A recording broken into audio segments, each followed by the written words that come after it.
Testing.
Not also.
Good morning, everyone.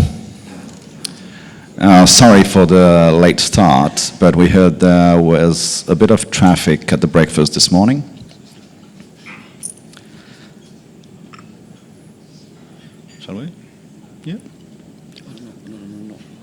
I will invite Sunny for the election, NRO NC election. Okay. Yeah. So, Where is Sunny?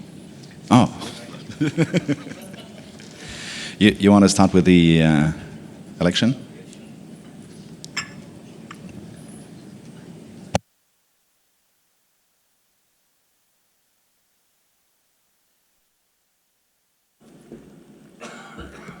Good morning, everyone. Good to see you all back in the session this morning. So we'll do the NRO NC elections first, and then I'll pass the floor back to the chairs for the policy SIG. Looking for a clicker.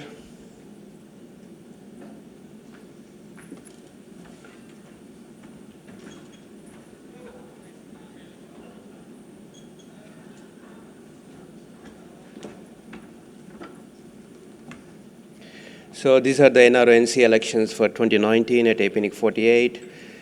It's one vacant seat. Term is for 2 years. It starts January 2020 and till December 2021. Call for nominations were sent on 6 June and closed on 6th August 2019.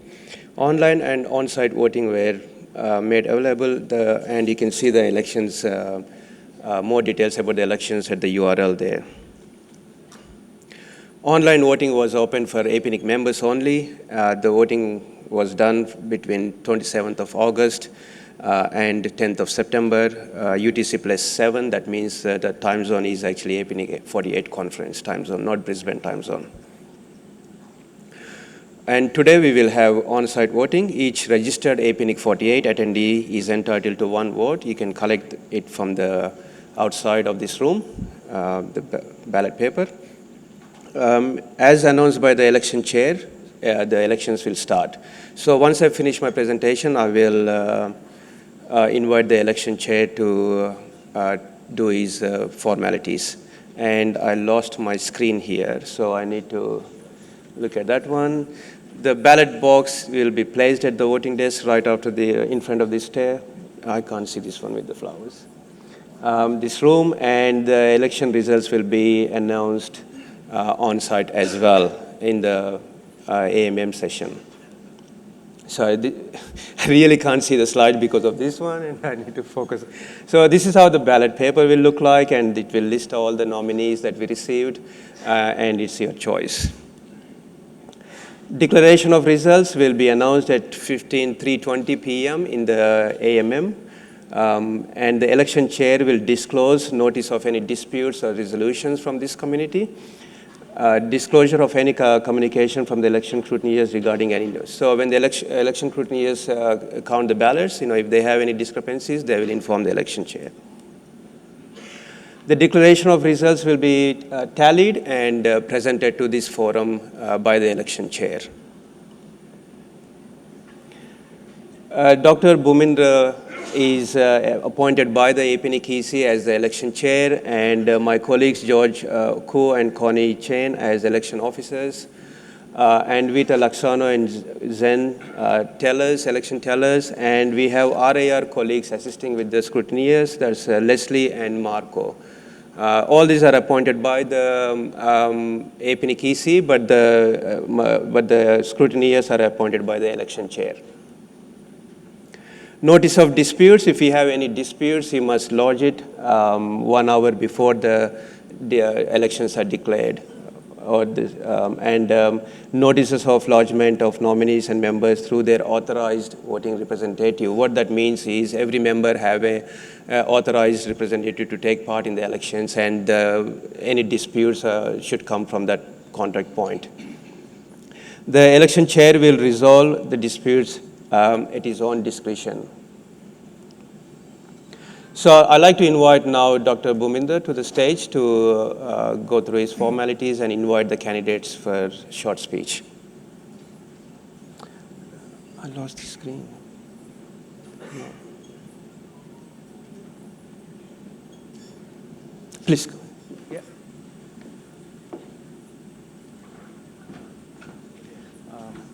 I will help you with the clicker. You can do it. Yeah. Okay. I can't see it. Apologize.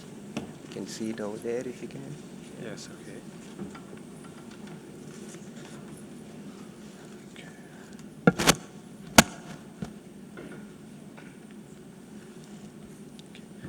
Good morning, ladies and gentlemen.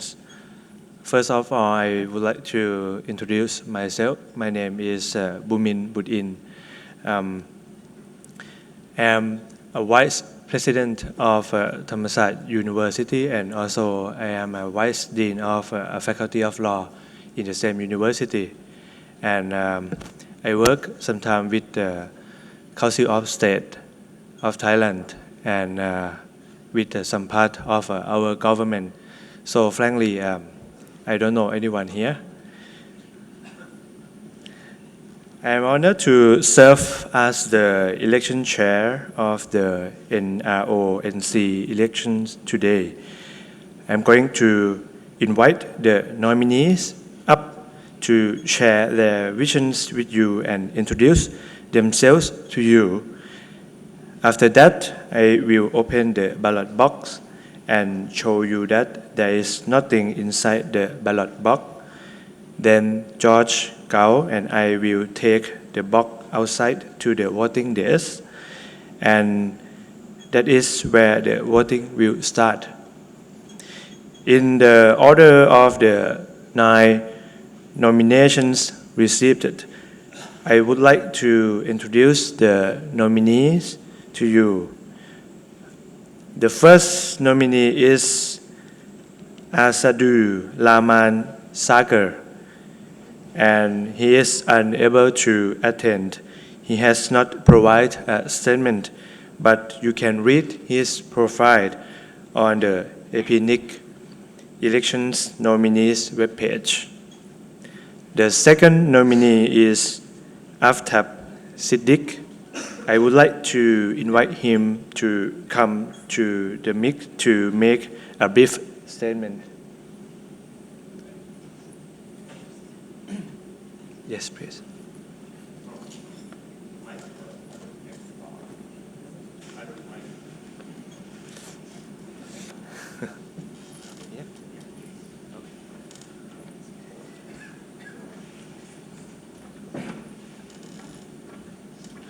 Good morning, everyone. This is Aftab Siddiqui. I just quickly want to remind everyone that the NRO NC and ASO-AC has a very specific role, and that relates to the global policy development and the appointment of the ICANN board members. And that's a very specific task which I've been part of for the last couple of years.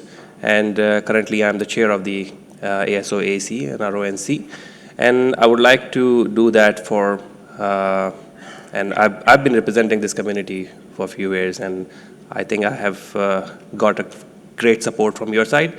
And I would like to continue that for at least one more term. I would like more people to come up and to participate in this forum so that it's easier for me to leave that position and hand it over to the right person. I have been supported by Simon Sohail Baroi and Brajesh Chan for a long-term period, and it's an amazing team, and let's see how we go today. Thank you so much for your time.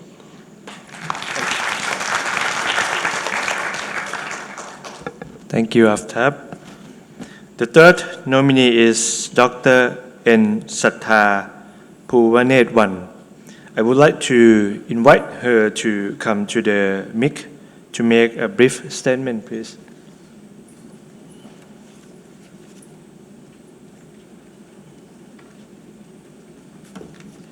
Sawadee, good morning. It's my great privilege to present myself as a nominee for the NRO NC elections.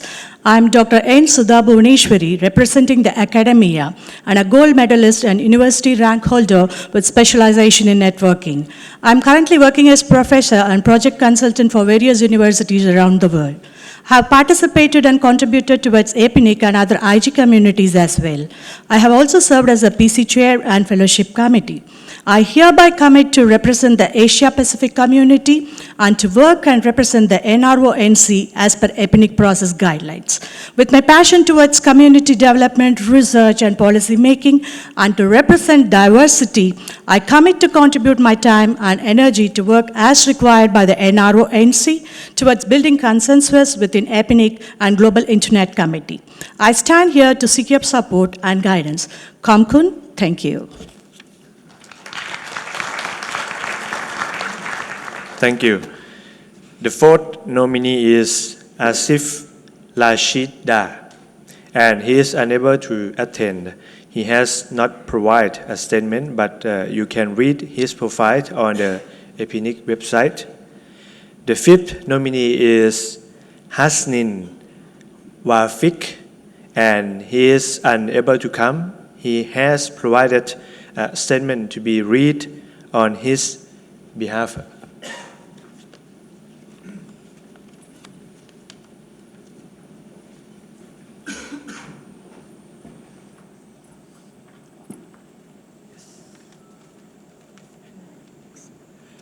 Hi, my name is George Adagi from APNIC. I'll be reading Hasneen's nominee statement on his behalf. Hasneen Wafiq has been a core network engineer since starting his career. A unique combination of intellectual capabilities, competitive drive, and strong insight makes him a standout among others. Hasneen has attended a lot of cybersecurity and network conferences in APAC region and well aware of the policy development processes. One of the main focus of Hasneen has always been business continuity, planning the process of prevention and recovery to deal with potential threats to the organization. Current engagements in Hasneen's present organization are as follows: global and group IT infrastructure, global and group cybersecurity, global and group IT cloud edge computing, IT strategy and planning. That's all. Thank you.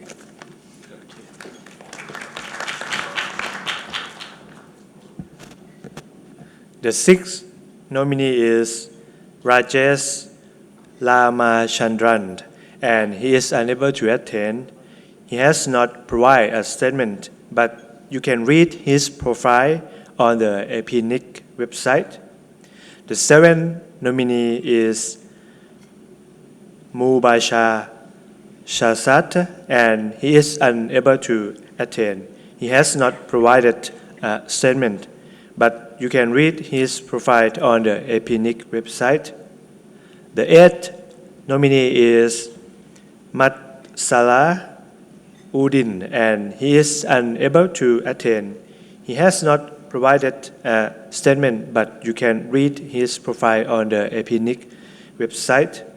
Finally, the ninth nominee is Mai Te Pung, and he is unable to attend. He has provided a statement to be read on his behalf. Yes, please, George. Okay. So I am Mai The Phong. I am 39 years old. I am from Vietnam. I have over 16 experience years in internet and telecom field. I also have over 10 years working in other Asia country. With all my time, I support for internet service development in Vietnam, Cambodia, Myanmar, and Mozambique. We make many internet plans to bring internet service to all countries side of Vietnam, Cambodia, Myanmar. I am strong to believe that I also can manage all our jobs of council. That's all.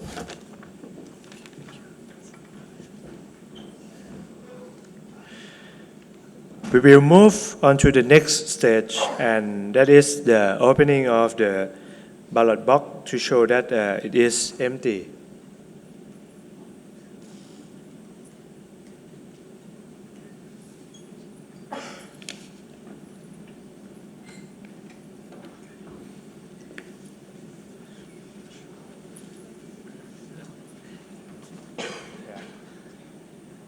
It is empty, nothing inside.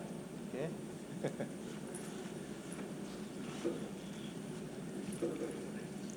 Okay.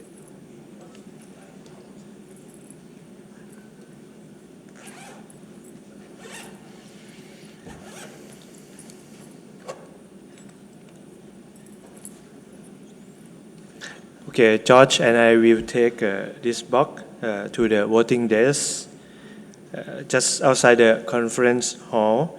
I would like to declare the election opened, and the ballot box will be kept outside and supervised by the election tellers. Voting ends at 14 o'clock this afternoon. Thank you.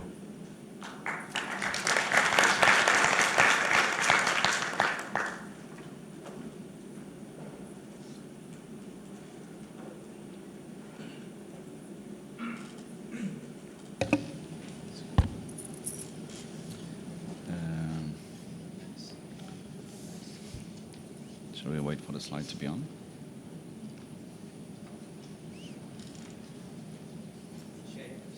Okay. Siga para os seus slides.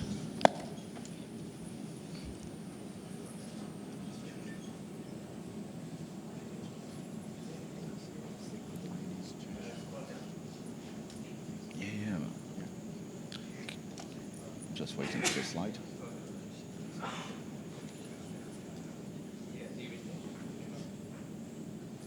You want to put the slides? So, without... Oh, we can go without the slide. Yeah, you start. Okay. Do I need the click? It's there.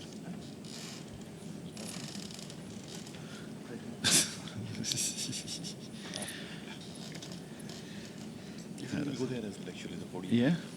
Yeah. Maybe better. Yeah. Ah, it's working. No, it's not. Oh, well. I feel very high. Okay. Yeah, that's not funny. So we're going to start the policy SIG and a bit of a reminder for how we administrate the policy SIG session. How does this work here? Okay. So for policy SIG, what we do, we develop policies and procedures which relate to the management of and use of the internet addresses, resources by APNIC and IR and ISP within all the Asia and Pacific region. The first step is to subscribe to the mailing list, sigpolicy@apnic.net, and you've got everything explained as well on the website. How the system works. First, you submit a proposal, and then the proposal is published on the mailing list for discussion. If it reaches consensus at the policy SIG session, then it has to reach again a consensus at the member meeting. And from there, we have a comment period, which leads to the EC endorsement, and we've got another period for editorial comments. And then it's up to the APNIC Secretariat to implement it. All the process can be very long or very short, depending on the proposal. It's the main process, consensus decision making. We gauge what's being said on the mailing list for support and opposition, and we gauge what's the temperature in the room. It's not a voting system. We don't count the raise of hands.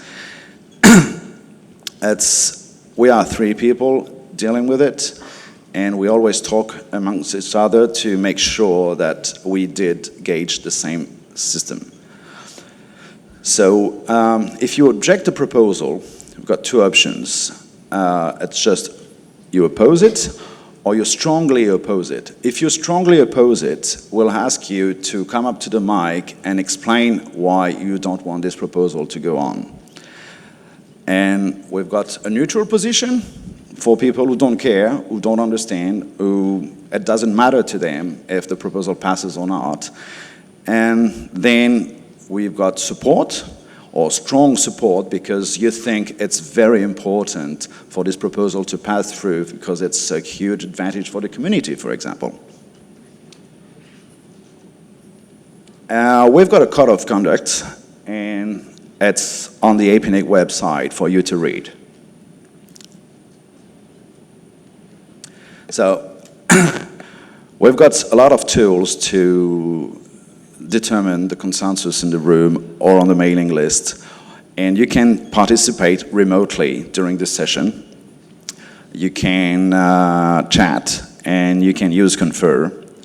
Confer is exactly the same system as a raise of hand, but with a bit of anonymity.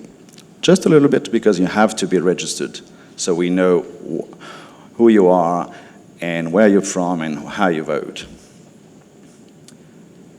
So make sure you start using Confer now, because you have to validate your email address. So if you're not, you can use your My APNIC account if you have one. If you don't, just register, wait for the mail to come back, confirm your address, and log in, and you're ready to go. No, okay, sorry. So I've just talked about it. And here you've got all what's required of you to read for optimal participation. And you can go through the archives of all the proposal that's been discussed already on the mailing list. Everything is publicly accessible to ensure a full transparency. And please, if you want to participate, start with subscribing to the mailing list if it's not already done.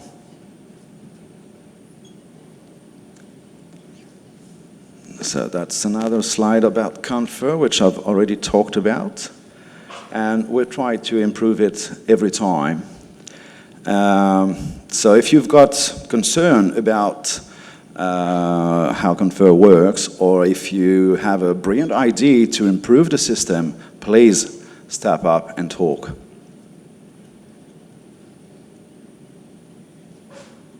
And we'd like to have a very huge thank to Adam, who has left APNIC, but he's been on the policy for more than a decade, and nothing would have been what it's been without him.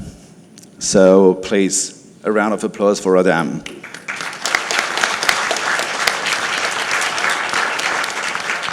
Thank you for him.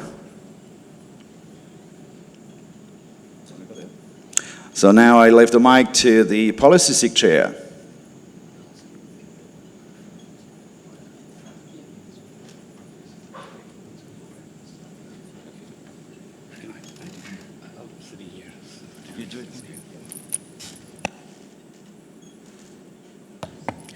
Good morning, everyone.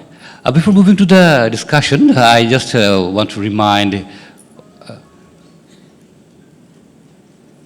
regarding the comfort thing that if you have still any feedback that to improve. Earlier we have consultation in the last meeting. We got some feedback, but didn't really find any better way to improve it further. We have done some to authenticate, validate, but still, if you have any new idea or any new tools which can be used for gauge consensus for the remote participants, we'll happy to take that and try it out. In the last meeting, APNIC47 in Taichung, we have some discussion about the SIG charters.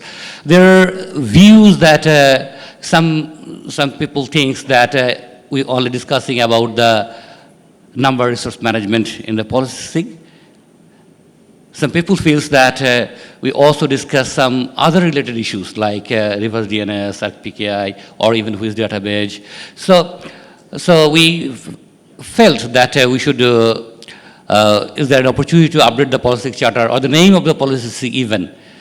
And we have some discussions in the mailing list.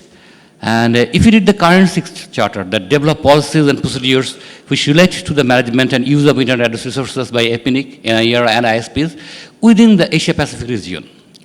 So after discussions in the mailing list, so we come up with a new version of it.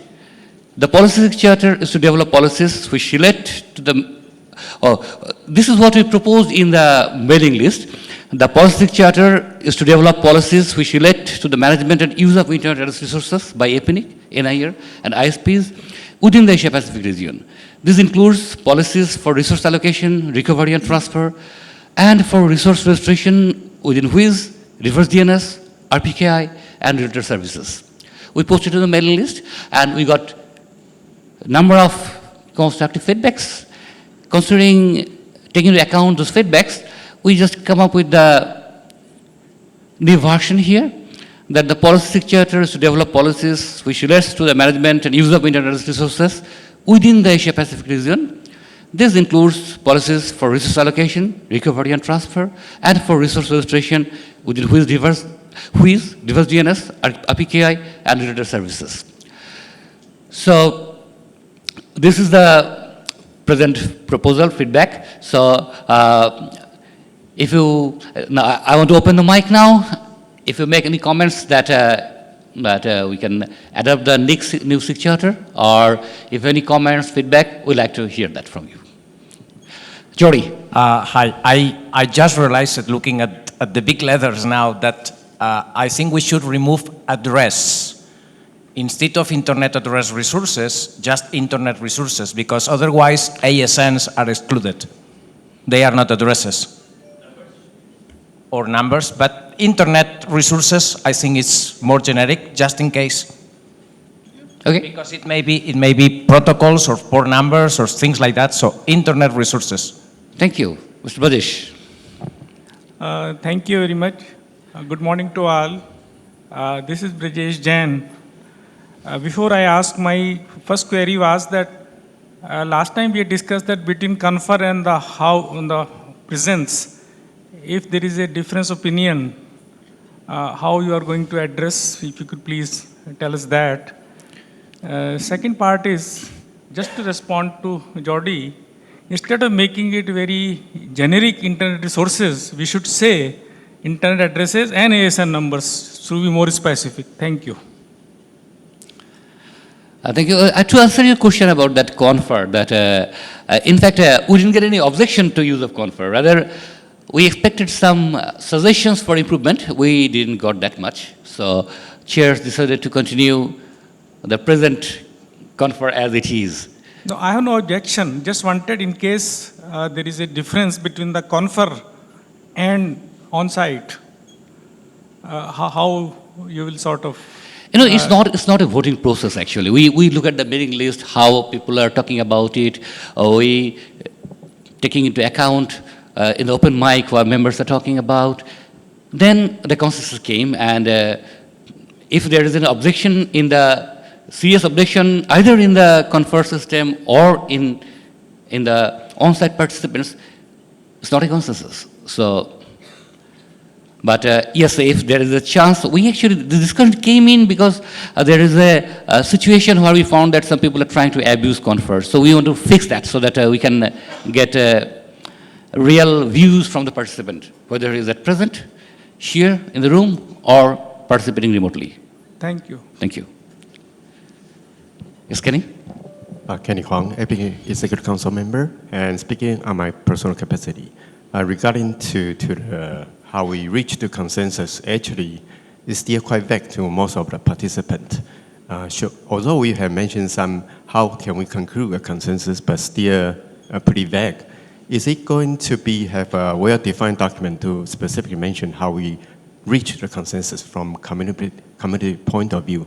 For example, we probably can reuse the definition from IETF, for example, like RFC 7282, that have been well defined what is rough consensus.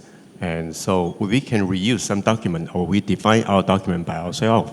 I think that would be very helpful to the community. Thank you. I think, Kenny, we are doing this as per PDP and as our practice, but of course there is a scope of improvement, and there are policies also coming up to improve those processes. So we can look at these policies. If those are adopted, we can actually change the thing, or we can move as it is going on now. Sunny, you want to make any comment? Sunny from APNIC. Actually, the process is well defined on the website.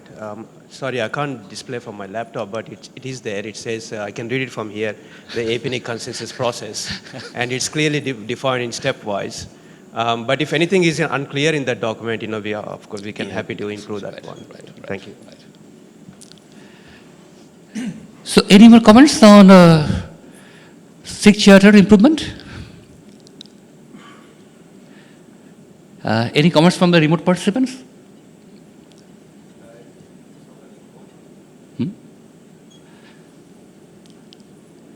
Oh.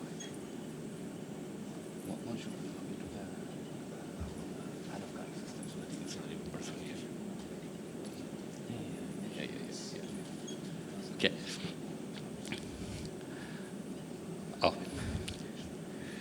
So we have got one suggestion here that from Jordi that instead of use of internet address resources, we should say use of internet resources. So, any comment on that suggestion from anyone? That we can go for make it more simple, or we should be a little bit specific here after. Oh, Mr. Brajesh, sorry, I didn't see you. This is okay. I'm on the left side, so. Now, I just only reacted that instead of saying general, we should say internet addresses and ASN numbers, rather to be specific. That is my suggestion. Thank you. After? Aftab Siddiqui. Brajesh ji, you are on the left side, but you are on the right side as well, so don't worry. My right side. So, what we discussed yesterday in the RPKI BOF is we have to open up and make sure that more and more topics are discussed. And if something pops up, we're going to propose something definitely in the AMM. But if more and more topics are popped up in the RPKI SIG or whatever SIG that comes out to be, we have to bring it to the policy SIG anyway, right? And if we focus it on the addresses only, then that is a problem. Yeah. RPKI comes under internet resources, which I think, as suggested by Jordi, makes a lot of sense. I can suggest that if the chairs can make this editorial correction right now, we have enough people in the room to build a consensus and move on with it. Yeah, more or less insisting in the same. If we restrict it too much, tomorrow we may have the need to handle a port number or a protocol, and we could not do that until we change this again. So I don't really think there is a reason as a major objection to restrict that. I really think that will be a mistake. Thank you. Thank you. Yes, Mr. Anupam. Yeah, Anupam Agarwal. I think the suggestion here is to keep the charter broad so that any new developments can also be taken into the account. Thank you. Thank you. Thank you.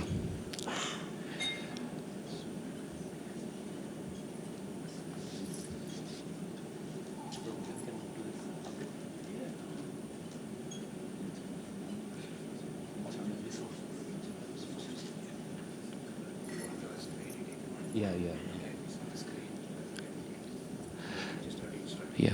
George, as per the feedback from the room, can we edit the charter a bit that instead of internet number, this internet resources?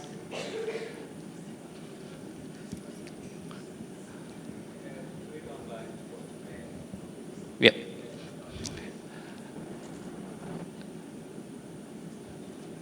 So any further comments on that?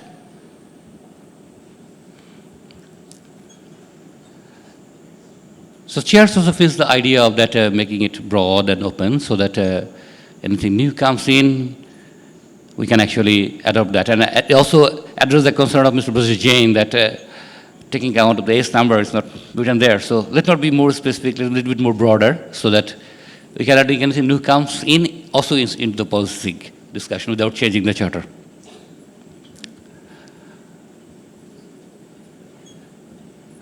So those who are participating remotely, I will request to log in to confer. So we will call a consensus call in a short time, so you can participate in that.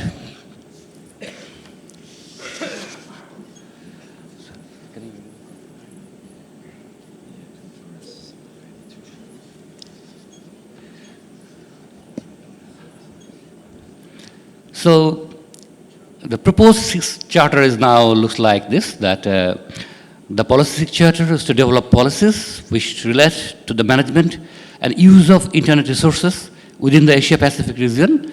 These include policies for resource allocation, recovery and transfer, and for resource registration, within which reverse DNS, RPKI, and related services. So, if you strongly support this put the confer on the screen, please.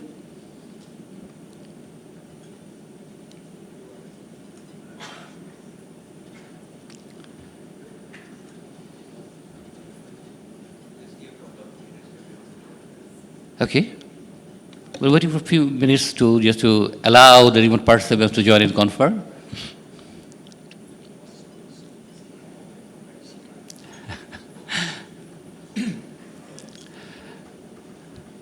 So I think we can move on to the consensus call. So those who are supporting this change of policy SIG Charter, as the text is on the screen, if you strongly support this proposal, please put your hand up.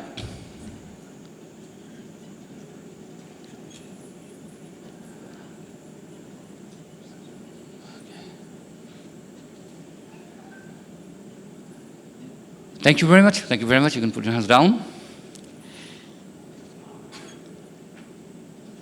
If you support this proposal, please put your hands up. Okay.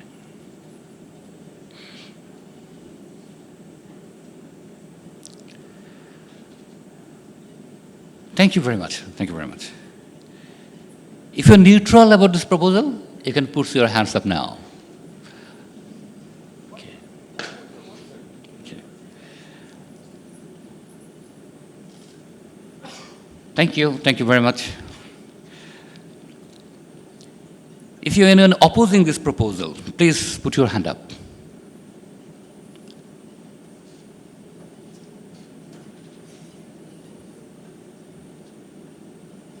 Thank you.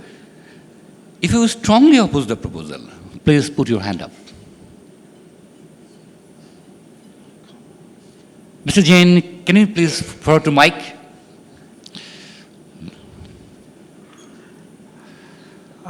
You see, this RIR is created for a very specific purpose in the whole ecosystem, internet ecosystem. Now, would you include domain names into internet resources or no? I mean, that becomes too wide. Connectivity, bandwidth, also internet resource. Data center, also internet resource. I think we should rather be specific. That is my view, because while there are other organizations like ICANN, they say that RIRs adequately address resources and they don't discuss that topic in detail. Whereas other topics, they take up in detail in the whole ecosystem. So we are not handling here internet ecosystem, internet resources, and this domain names and all that, will that also be included? In that sense, this is my reason to strongly oppose. Thank you. Thank you, Mr. Badish. I think that's automatically resolved by the bylaws of APNIC, which already exclude all that. So I don't think there is a conflict over there. Because even if we approve something about domain names, it could not be implemented. Could I just add a sentence? Please, please, please. You see, bylaws always remain, but normally during operations, nobody sort of reads bylaws. It goes by the whatever, for example, in this meeting, you are presenting something. People get guided by that. And while bylaws are there, but normally, they better not to be referred again. This is what happens typically. Thank you. Aftab? Hi, Aftab Siddiqui. Just want to read from the APNIC website and about APNIC. APNIC is not involved in administering the domain name system, and it is not responsible for registering the domain names.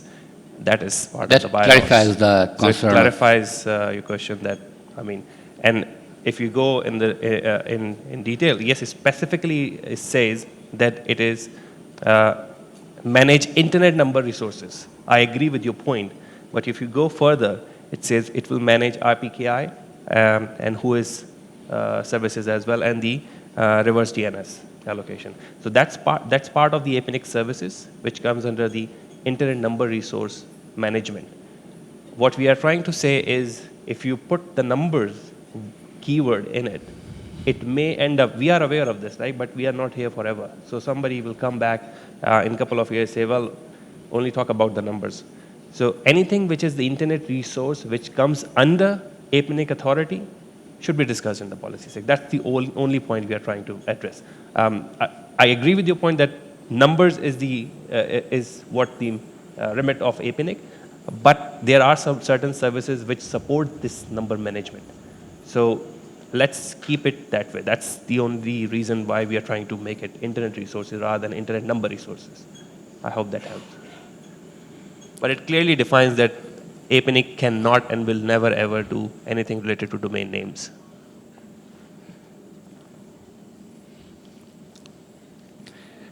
So is it clarifies Mr. Jain's concern, or? In such a case, why remove our number from here then? You know that the way after I was mentioning, if I understand him correctly, that if you put number, then we're talking only about numbers, but it may not be the case. Even if you talk about, when we're talking about reverse DNS, we're talking about names as well.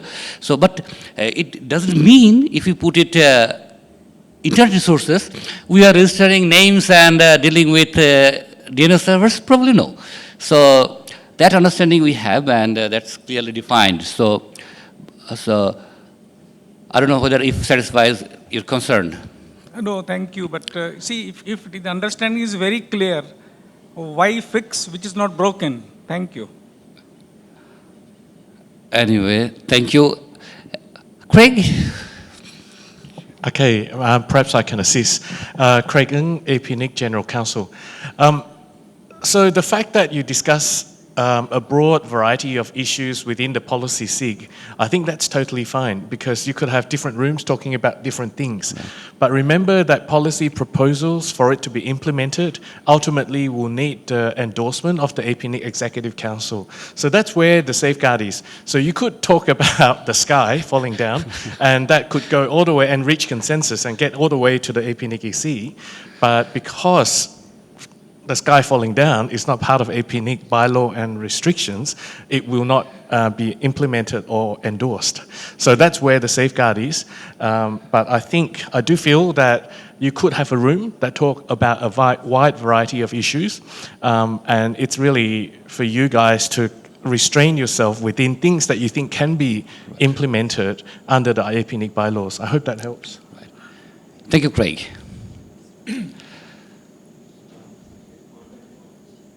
Online comments.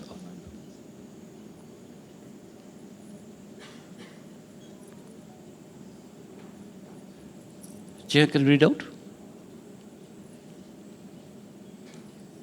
Or sorry, can you help to read it out, because he's not finding it actually.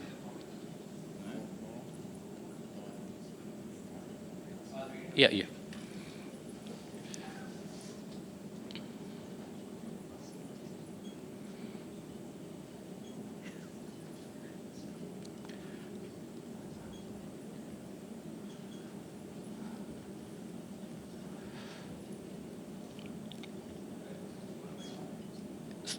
Okay, thank you.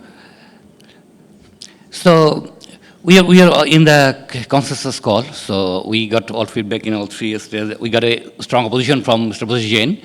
So I'll call that again. If still your concern persists, then actually we'll continue the discussion.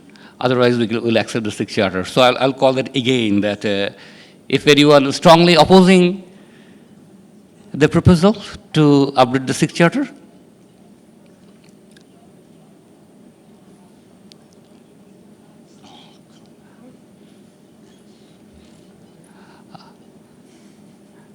my strong opposition continues, but I'm okay with whatever.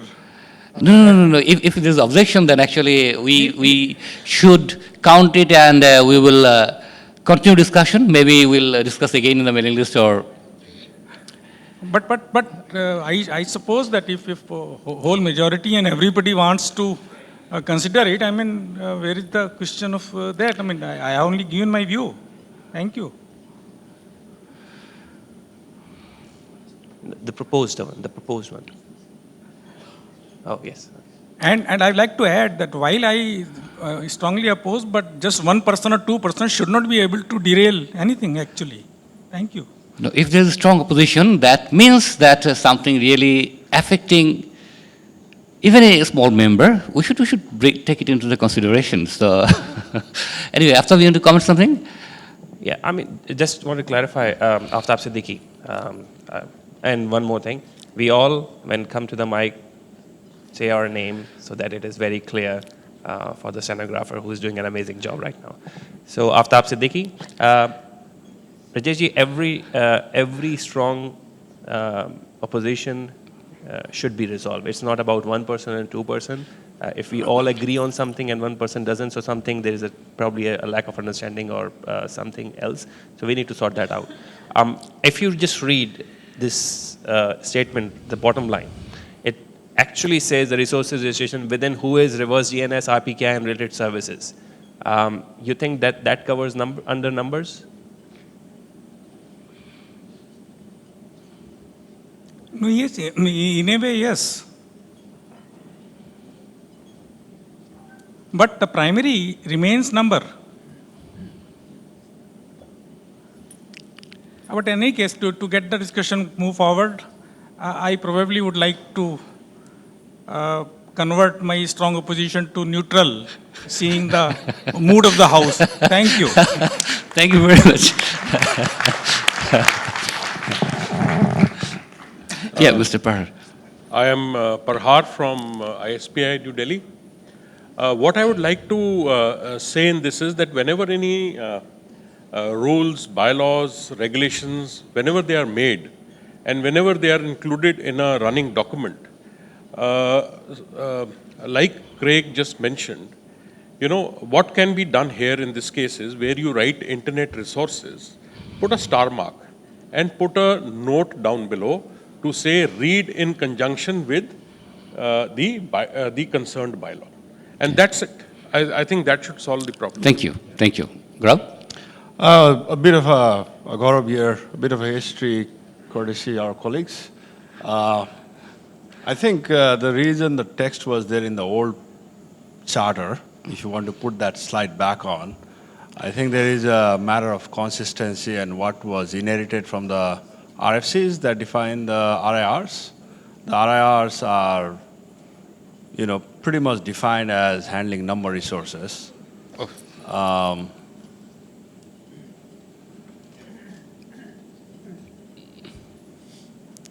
top one. Right? So it is defined as handling number resources. We don't handle protocols. We don't handle protocol numbers. We don't handle anything else. We only handle numbers, and that includes V4 numbers, V6 numbers, and AS numbers, and things around it. So if there is reverse DNS, it is still related with those numbers. If there is RPKI, it's still related with those numbers.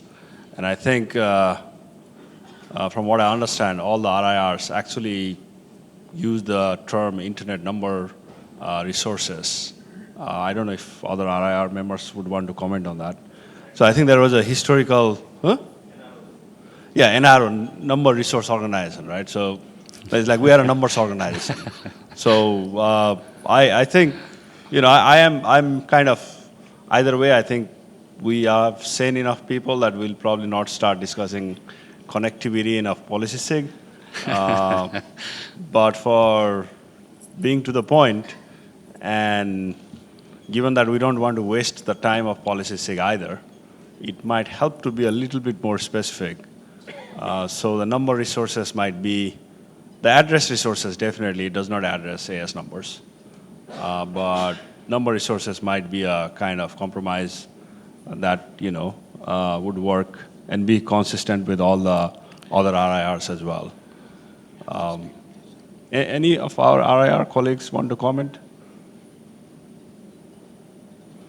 Someone with more historical context like Leslie. Yeah, Leslie Nabil with Aaron.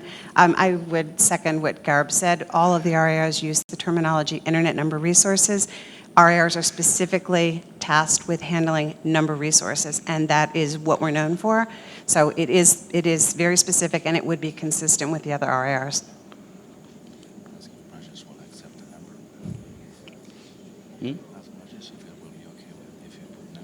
Yeah.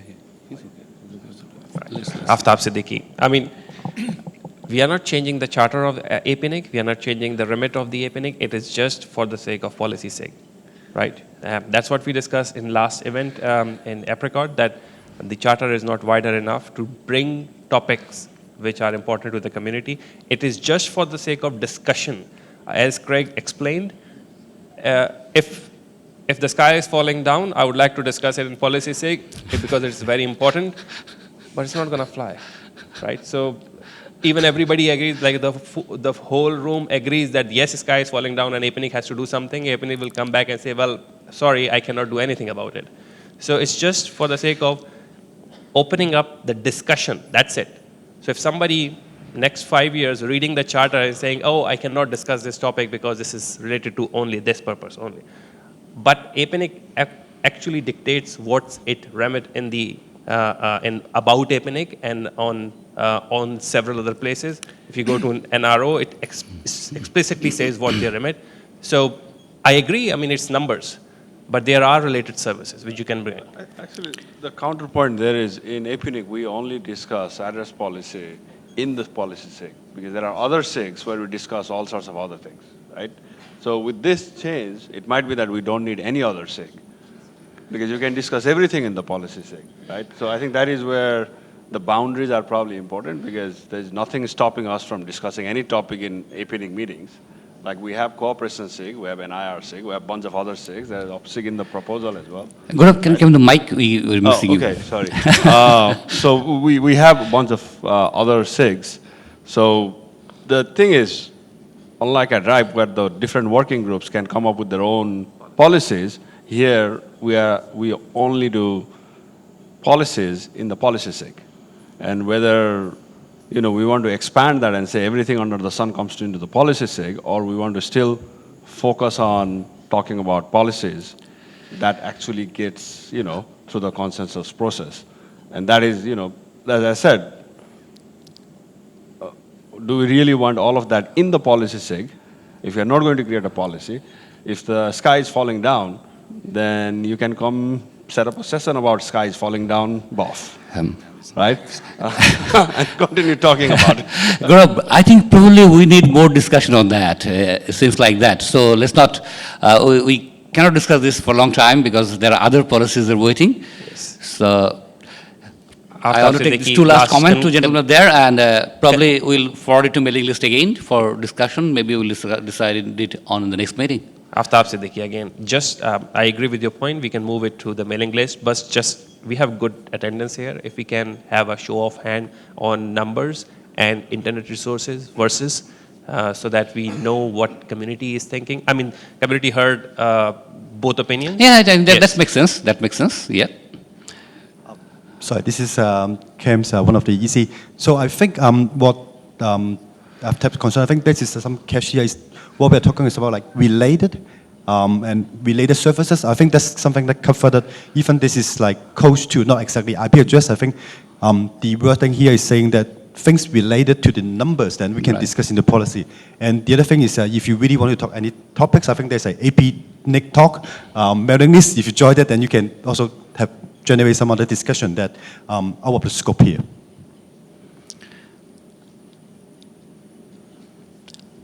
Thank you. So I think we are a little bit divided in one thing, that use of internet resources, or we should write use of internet number resources. So there is the difference here. So I would just like to hear that how many of you actually for internet number resources and how many actually is supporting internet resources. So I'll call a consensus again. Is coming in the confer?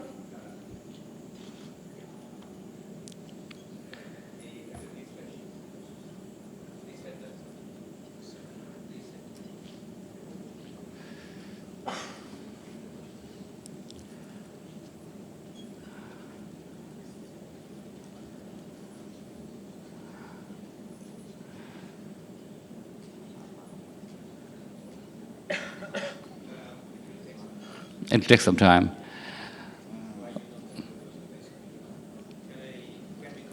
I think we'll come to confer and we'll the consensus for this single discussion after the presentation from Sani on the updates of the policy implementation. Sorry about that.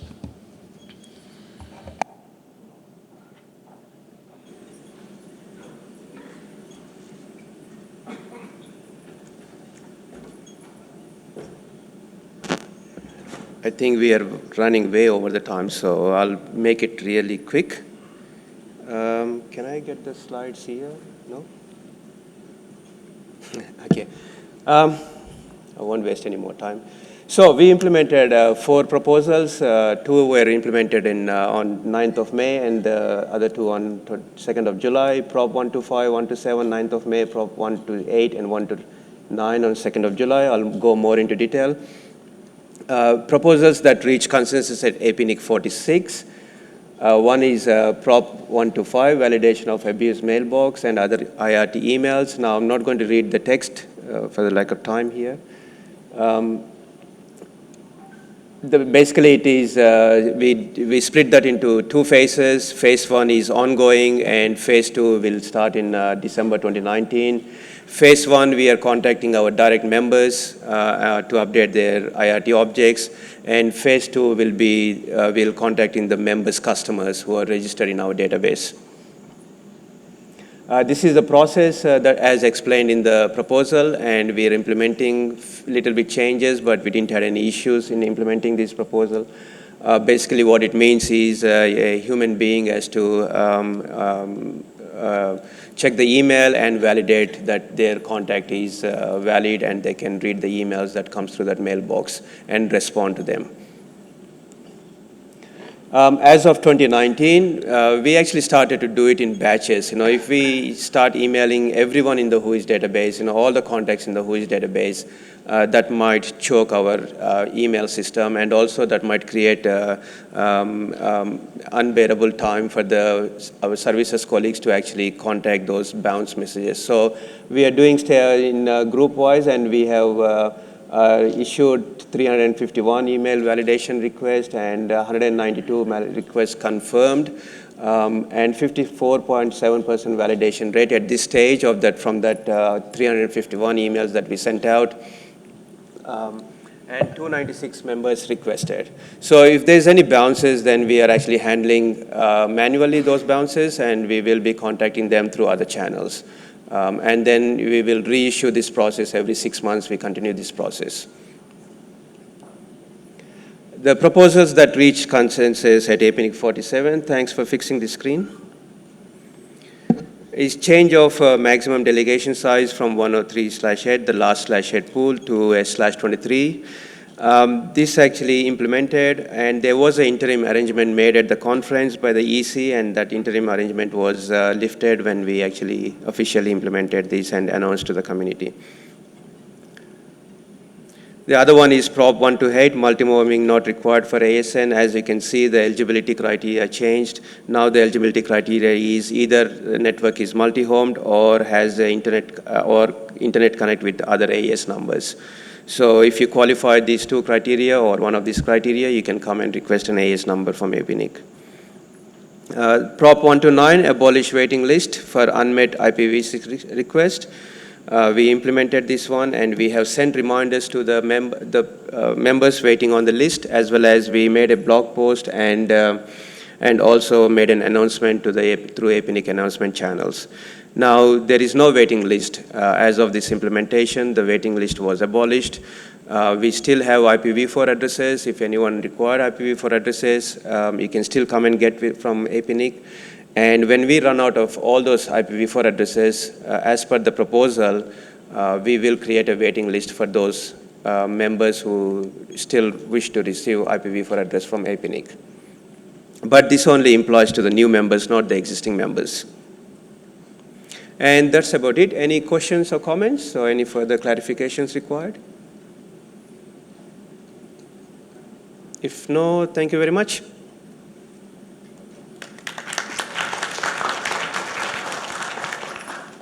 Thank you, Sunny. We just want to go back quickly to the SIG Charter discussion, and then we'll back to our next policy discussion. So earlier we were discussing that we more or less agreed about the change of SIG Charter. There's only one issue where we can see different opinion. That is the can you put the SIG Charter again? Okay. Okay. So it will be as internet number resources or internet resources. So the policy charters develop policies which relate to the management of management and use of internet resources, and there are some concerns should be internet number resources.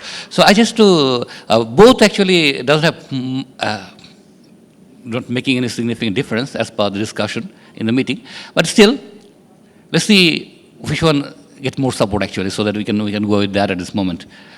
So the conference is ready, George?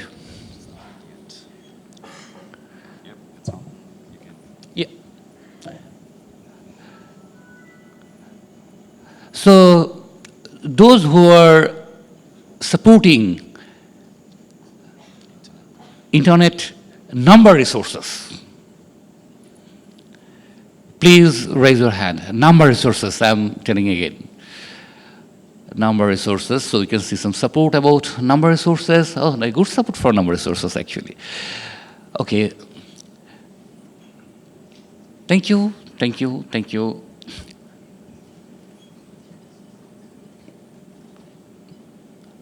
And those who are not supporting at the numbers, internet number resources, just internet resources, the word internet resources, please raise your hand. Thank you. I think we should move back to number resources. Most of the persons actually want to have that word number. So can we move back to the original one, that internet number resources?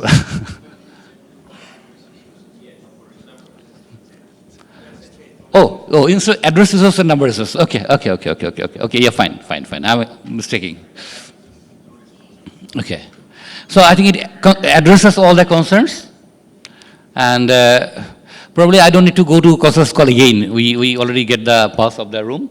So we are adopting this new policy charter, and we'll put it to the APNIC EC for further endorsement.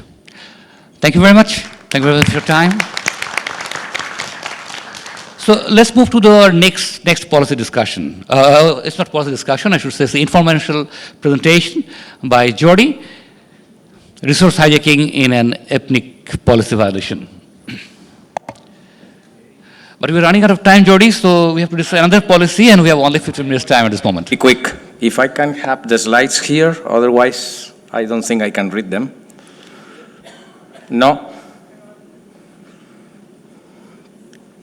I am getting older, so my eyes don't work anymore, at least not so well as before. Okay, very quickly, history about this policy proposal.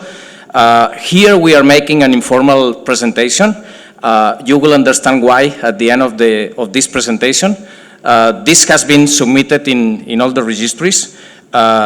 We did together, Carlos from the Portuguese CSIRT and myself, and I think the title of the policy proposal already says it. What we are trying to say is that any resource hijacking is against policies. Is something wrong? I am sure we all agree on that. We also want to make it clear that we understand perfectly that neither APNIC, neither any other registry is a routing policy, that's obvious.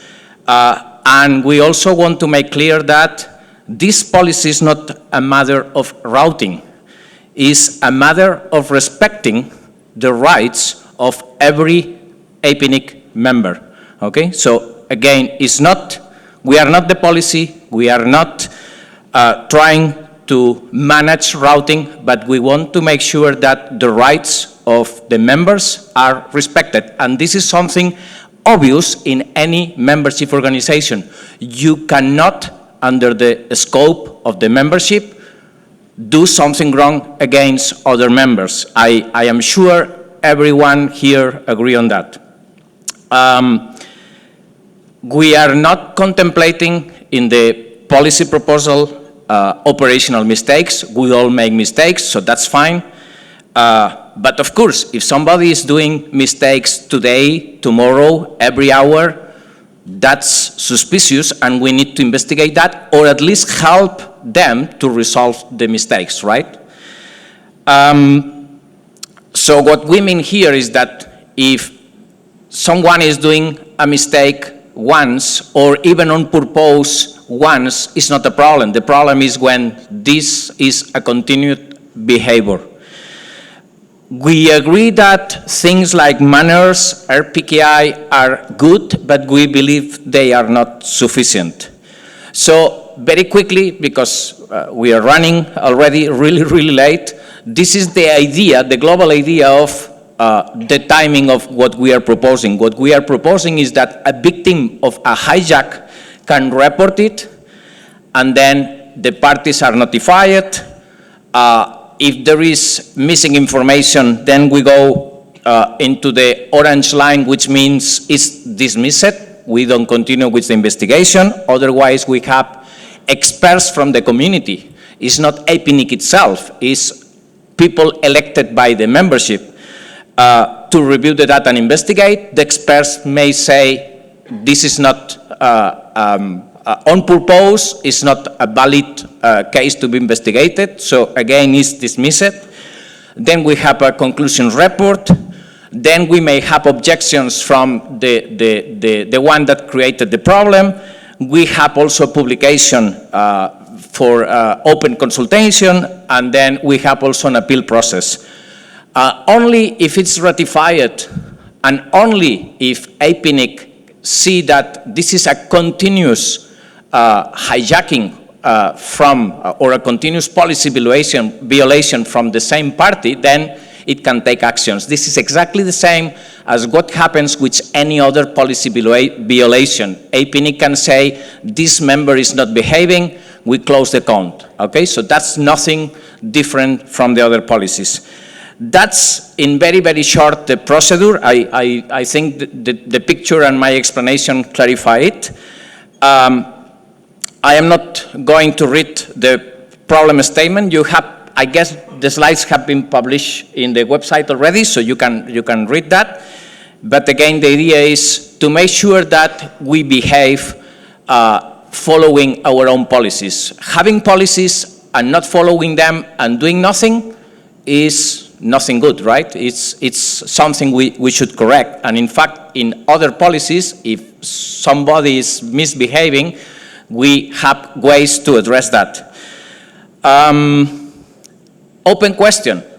If we don't do anything, we are opening the doors for authorities, governments, to take actions. I think that will not be good. I really think we should continue as we have been doing in everything that we manage, our number of resources and services associated to it, to self-regulate. That's the goal of our proposal. Now, why this is an informal presentation?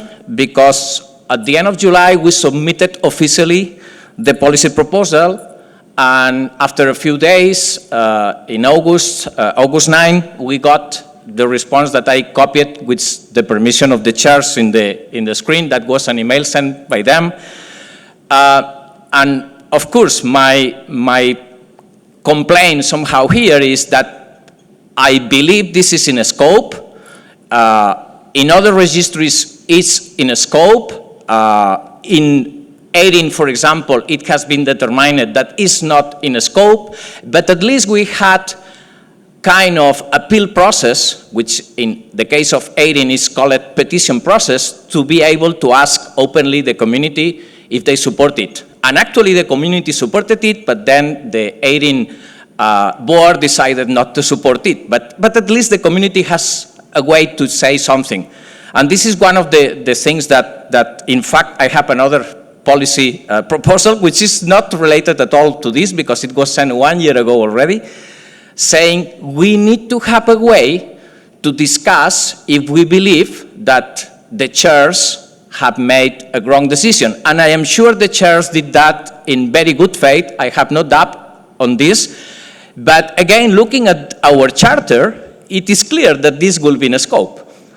If we look at the existing policies, there are many similar things that the chairs may say today they are out of scope, but the chairs 10 years ago decided they were in a scope. So it's a kind of subjective thing. So what I am saying here is, please let's have a way to discuss the policy in the list, and then we might decide through above or whatever in the next meeting if this should be formally accepted and the chairs cannot say anymore somehow that is out of scope.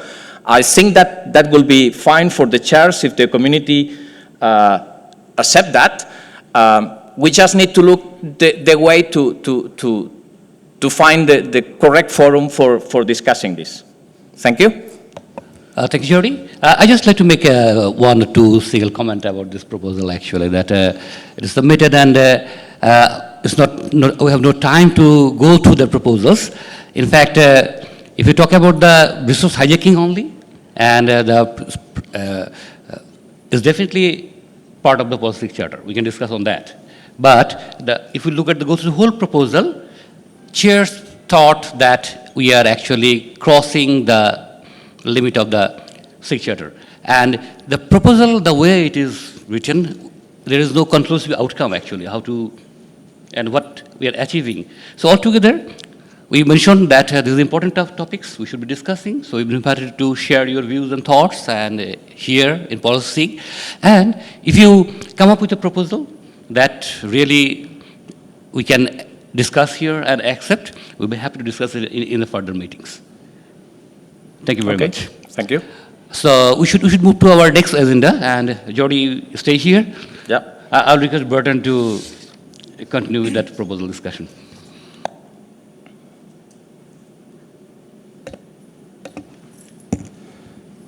Okay, so that's clarification on sub-assignments. It's Prop 124 in its 6th version.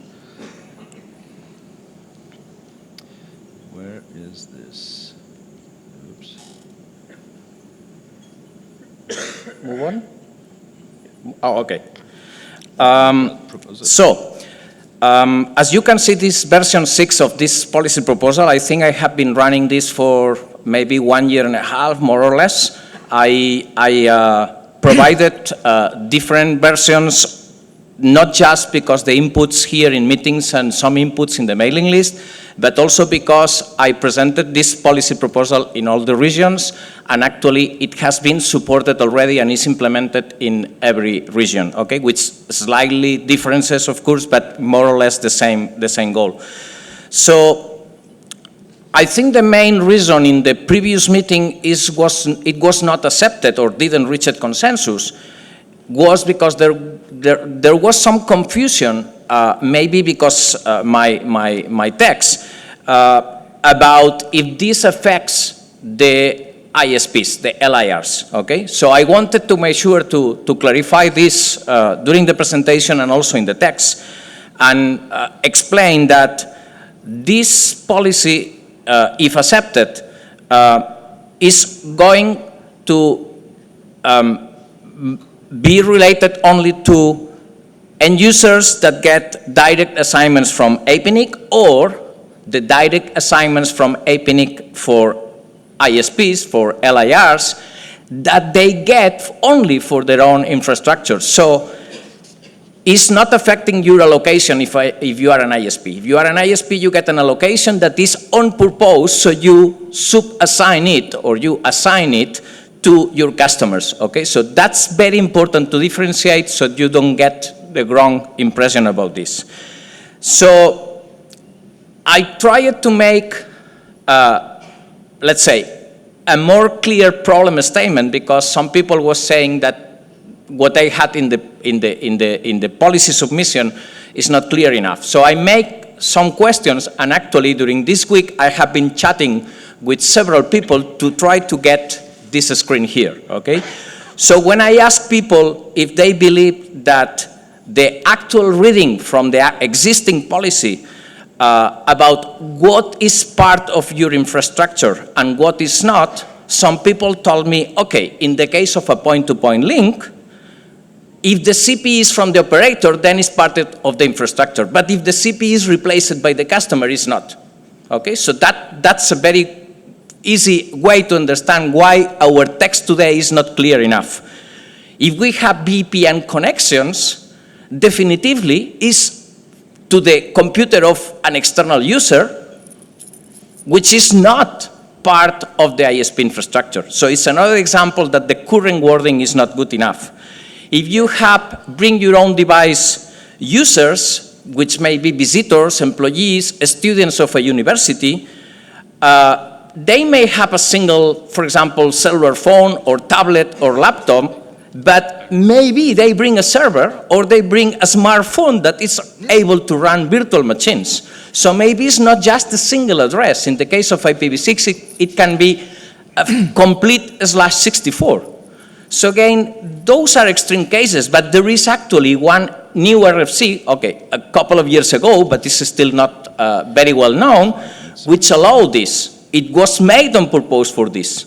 So where existing text is in the limit about if the understanding of everybody is accepted or not. And I think we should clarify it. There is one more extreme case. When I talk to the Secretariat about if I am a data center and I want to get addressing from you, are you going to suggest an allocation or an assignment? And the Secretariat said, an allocation, but looking at the policies, there is nothing about that. So it will be fine, it will be according to the existing policies, perfectly fine that the data center get an assignment and then is using that assignment for all the hosts or virtual machines, never mind are from their property or not, because it's within their infrastructure. And the Secretariat, of course, is saying, no, we want the data center to be an LIR, an allocation, not an assignment, okay? Or can an ISP get an assignment and use the assignment for getting customers? Is that part of the infrastructure? Definitively not. You are connecting users, and yes, the point-to-point for some people may be, as I said in the first line, part of the infrastructure, but not in every case. It's not clear the same way for everybody. So we have a text today which is somehow subjective. We need to clarify it. That's the point of my proposal. That's the real problem statement that we have here.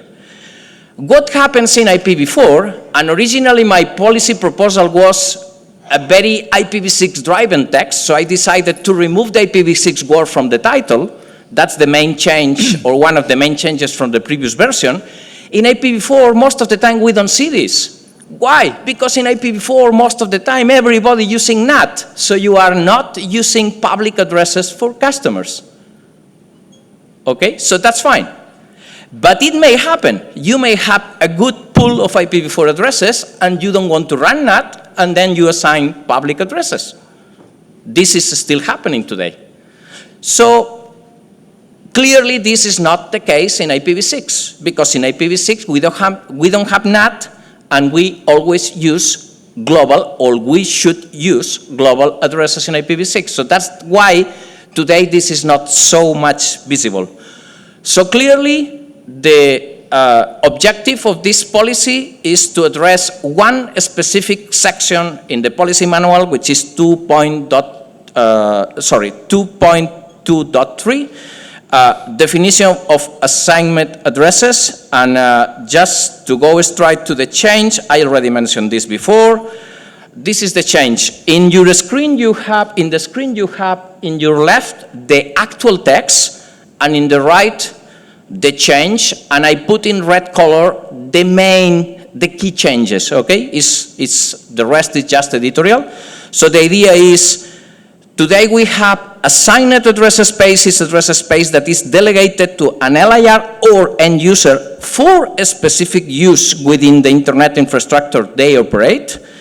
Assignments must only be made for a specific documented purposes and may not be sub-assigned. What that means, if you tell when you request the assignment to APNIC that you are going to use for this, for, let's say, for A and for B, and in the future you discover you need to use also for C, it's invalid.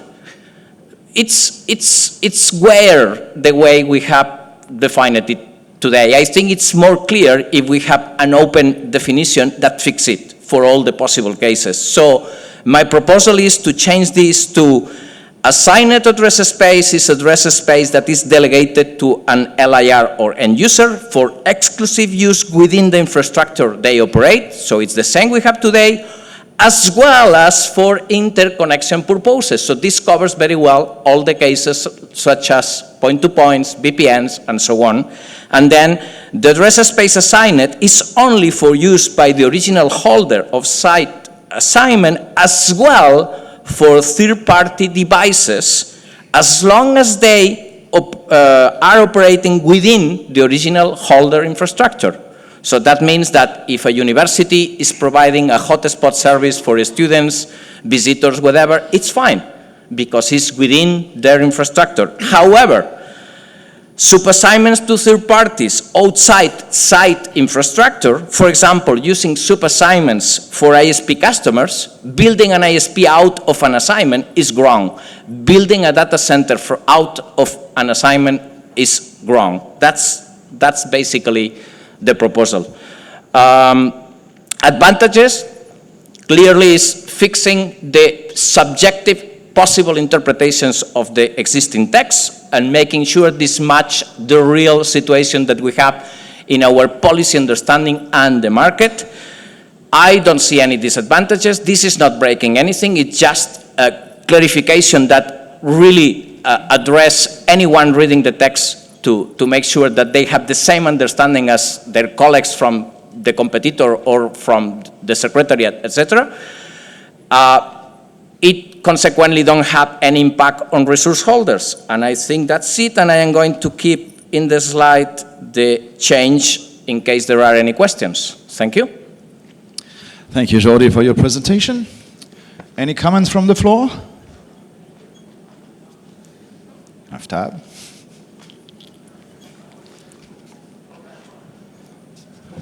Aftab Siddiqui. Jordi, you are quite familiar with the IETF proposals. I don't read any must or should or anything like that in any of this content in the previous text or the current text. So it suggests that these are all suggestions, recommendations. So they are not anything like you must do that, right? So I have no problem with the new text, but I had no issues with the old one.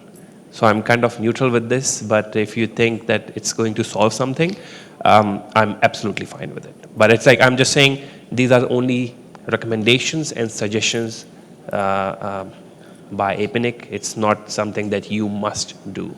And you cannot do that because now you have a different sub-allocation.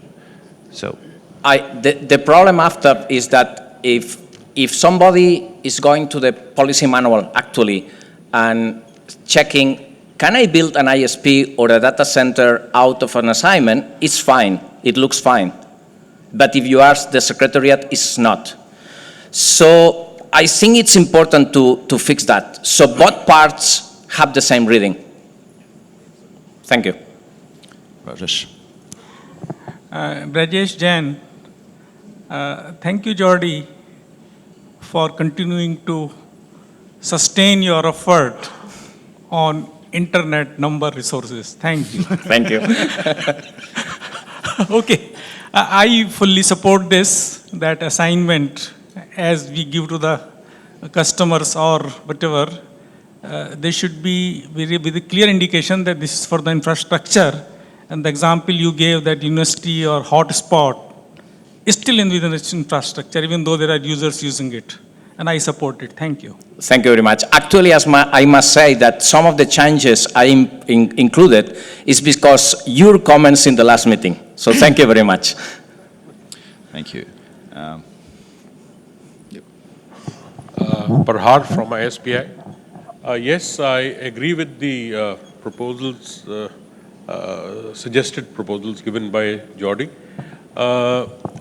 We have to, as the times are changing, the bandwidth utilization is increasing, and where ISPs earlier were running on 10 Mbps connections, now your home connections are 100 are a gig connections. So things will change. So it is good that this is getting clarified. So I agree with what has been put up for as a suggestion. Thank you. Jody, I actually am confused what problem this is trying to solve. Can you go a little bit closer to the mic? I mean, what problem is this solving? And I see this creating more problems because this is way too specific that the space at which the technology changes, you know, we might just be creating more work for us in future just to remove that. I mean, you know, you say interconnection is your infrastructure. Why should you just define interconnection as being different from infrastructure? That will be my first question is, what is special about interconnection that is not part of your infrastructure? Because different people has different opinions on that. I have tested this week. Interconnection is part of your infrastructure. What is a disputable? Not everybody agree on that. Tell me, nobody. If you do a show hands, you will see it's not, because I have asked people during the week. Nobody has said that on the mailing list. I need some proof that there are opinions that are against that, because I've seen that you say people say that, but who has said that on what mailing list, in what context? Because anybody in this room thinks interconnection is different from infrastructure? Anyone? Raise your hands. Who thinks interconnection is not part of your infrastructure? Anyone in the room? Come on, who said that? So that's why, the thing is, it looks good here, but I just feel that this is just going to create, next thing you know, you'll come up with a proposal saying, let's define this interconnection or add something else to it, right? Because somebody might have some opinion on that. But that makes it more difficult for the Secretariat to actually execute their job, because you are making it way too prescriptive. And if there is a problem with the current prescription, we can go and fix it. But I personally think that trying to shoehorn a very, very specific language in policy is always a bad idea. Those should go into a SOP or operational manual, not in a policy. In all of our policies, we have a specific language. And sometimes we don't define it. And in this policy proposal, if I recall correctly, there is a definition for interconnections, if I recall correctly. Tell me, I don't see in our PTP. It's not in the screen, but if you go to the original text, I believe I put a definition for interconnection. But anyway, the problem is wider than that. It's not just about interconnection. It's about, is legit to use an assignment for a data center? If you read the policy, the existing policy, it's okay, but if you go to the staff, they said not. The second one, right? As soon as somebody brings a third-party device and connects to my infrastructure, that becomes part of my infrastructure. Yeah. It is not a third-party device anymore. But this is what we are clarifying. Yeah, so, what is the benefit of that? If it is a second-party device or somebody comes and plugs it physically in my, port in a network, then, what does that become? Is that become part of my network?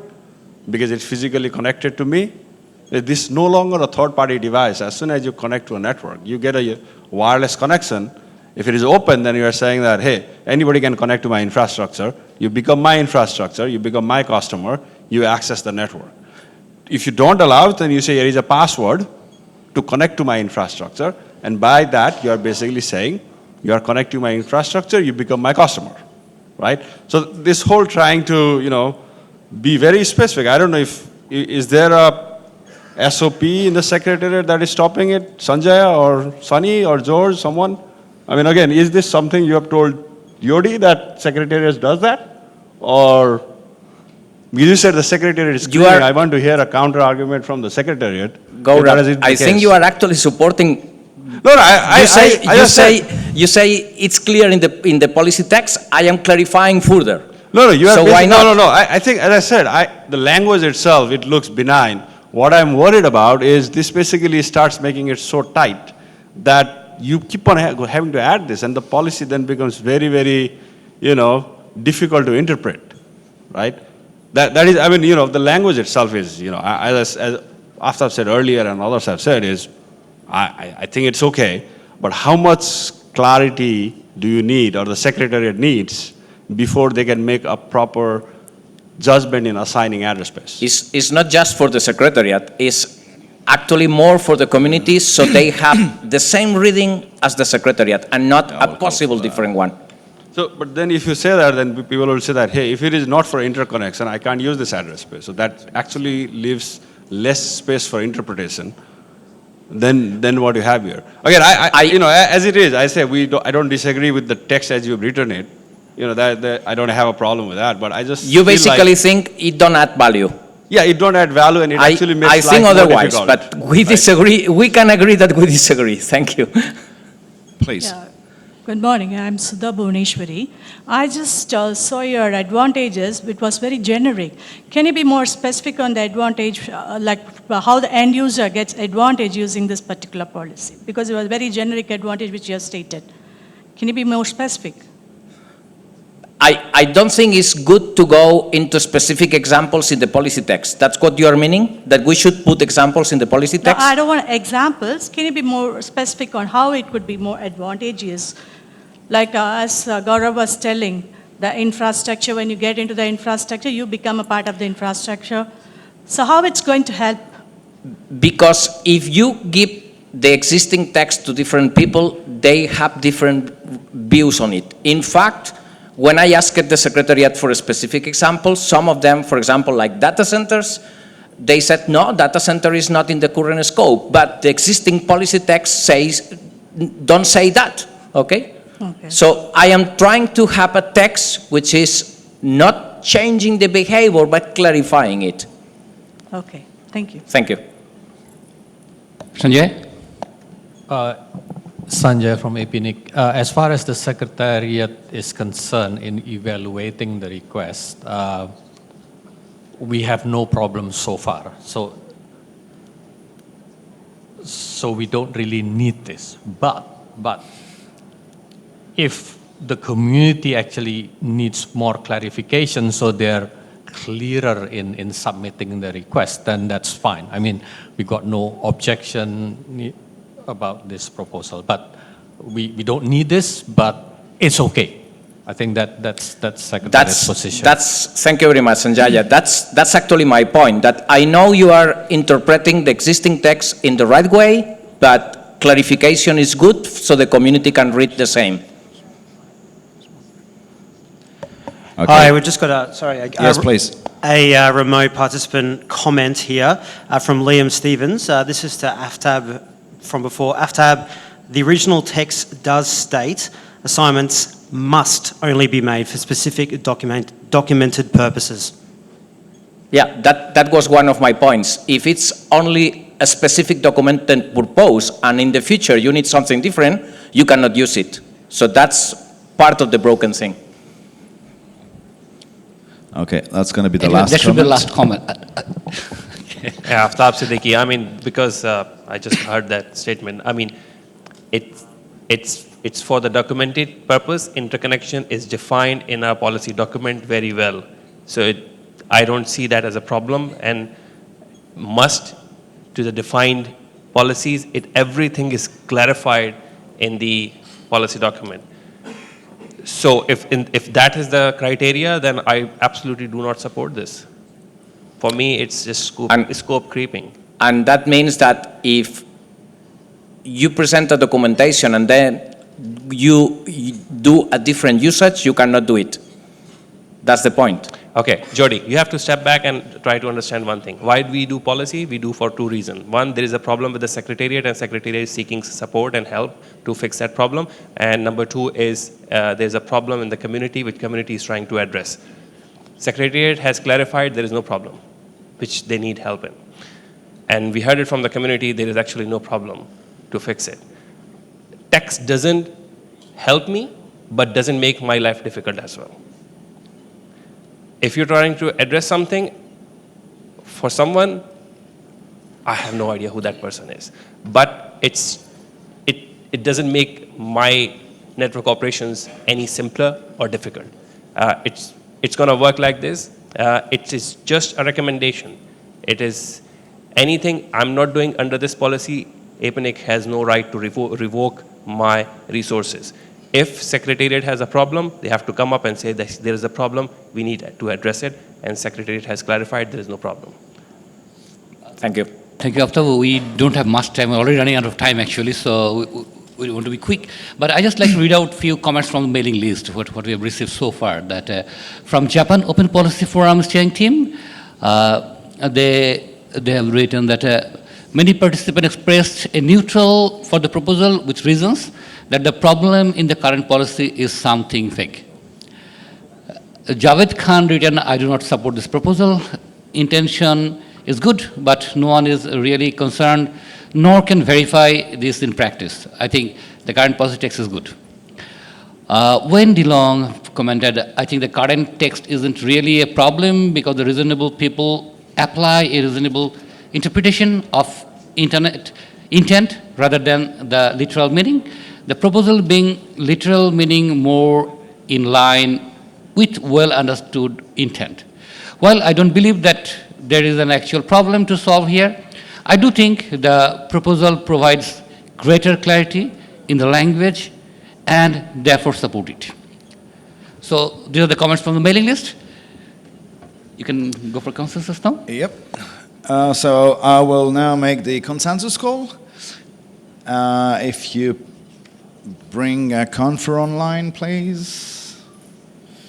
Where's mine?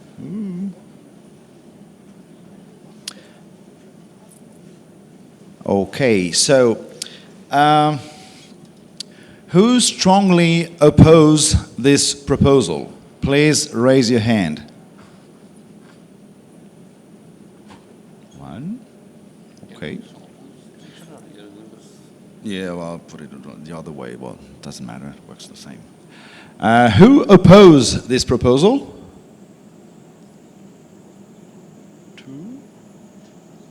Who is neutral about this proposal?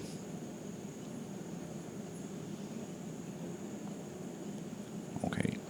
Who supports it? Supports it. Who strongly supports it?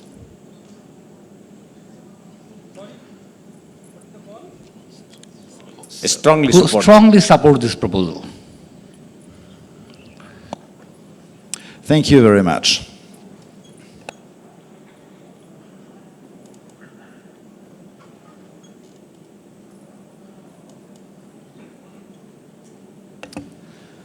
I'm sorry, Jordi, but your proposal didn't reach consensus. Thank you very much. And so, sorry, we ran a bit late. So you have 12 minutes to go do what you want to do and have a coffee. Thank you. And we'll be back in 12 minutes.